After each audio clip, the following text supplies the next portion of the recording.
Dear learners, welcome back to your educational channel, Learn and Educate. Let us continue with our law series, Code of Civil Procedure 1908. In the last lecture, we have studied about the section 9, section 10, and section 11. Now, look at into the further sections of part 1, suits in general, section 12, bar to further suits.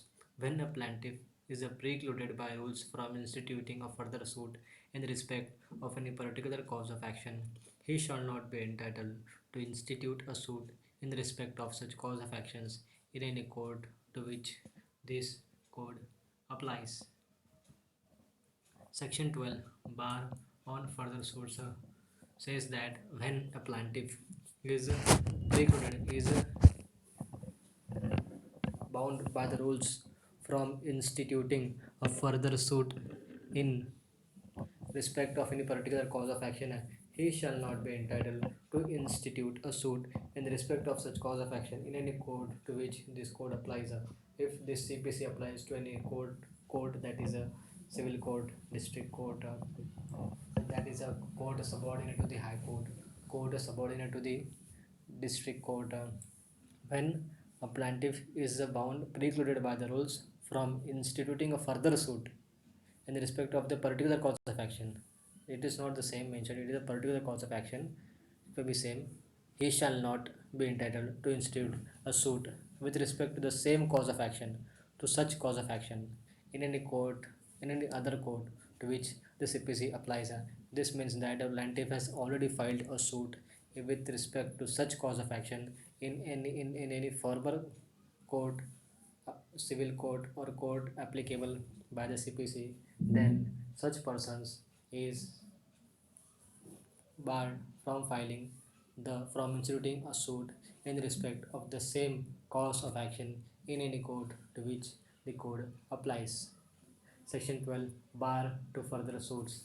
Now section 13, when foreign judgment is not conclusive.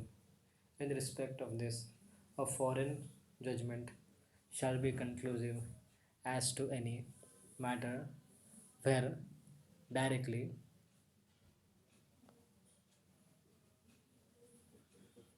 when a foreign judgment shall be conclusive as to matter directly adjudicated upon between the same parties or between the parties under whom they or any of them claim litigating under the same title.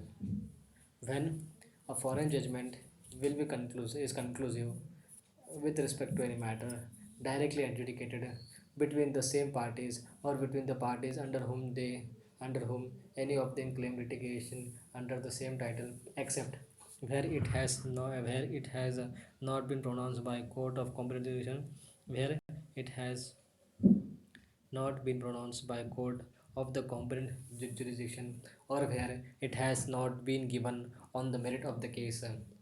Its exception is that exception to this is when it has not been pronounced by a court of a competent jurisdiction, it is not pronounced by the court of a competent jurisdictions, or where it has not been given on the merits of the case. The jurisdiction, where it has not been pronounced by a court of competent jurisdiction, where it has not been given on the merit of the case. Section 13 continues, where it appears on the face of proceedings to be found on an incorrect view of international law or a refusal to recognize law of India in which such case is applicable, where it appears on the face of proceedings to be found on an incorrect view of international law or a refusal to recognize the law of India in cases in which such law is applicable. D. Where the proceeding in which the judgment was obtained are opposed to the natural justice. E. Where it has been obtained by fraud. F. Where it sustains a claim founded on a breach of any law in force in India.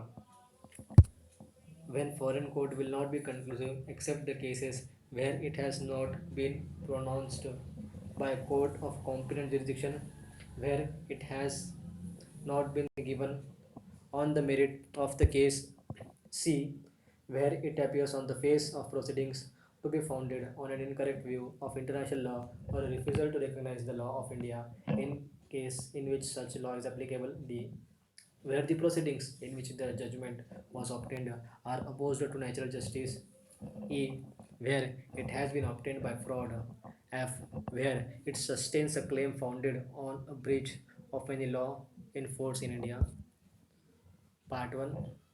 Suits in general. Section 14. Presumption. Presumption as to foreign judgments.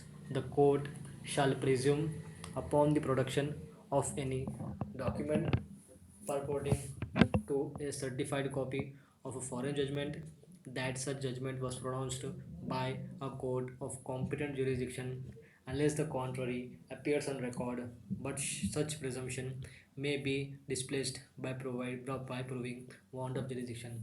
Section 14 states that the court shall presume upon the production, court will presume by producing any document relating to a certified copy of a foreign judgment relating to a certified copy of a foreign judgment, then such judgment was pronounced by a court of competent jurisdiction unless it appears on the records that such presumption may be placed by proving want of jurisdiction.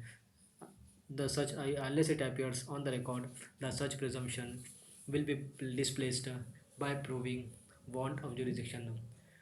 The court will presume that the document relating to a certified copy of a foreign judgment that such judgment was pronounced by a court of competent jurisdiction unless it appears on the records that such presumption may be displaced by proving want of jurisdiction. Thank you for watching. Stay tuned to the channel. Learn and educate.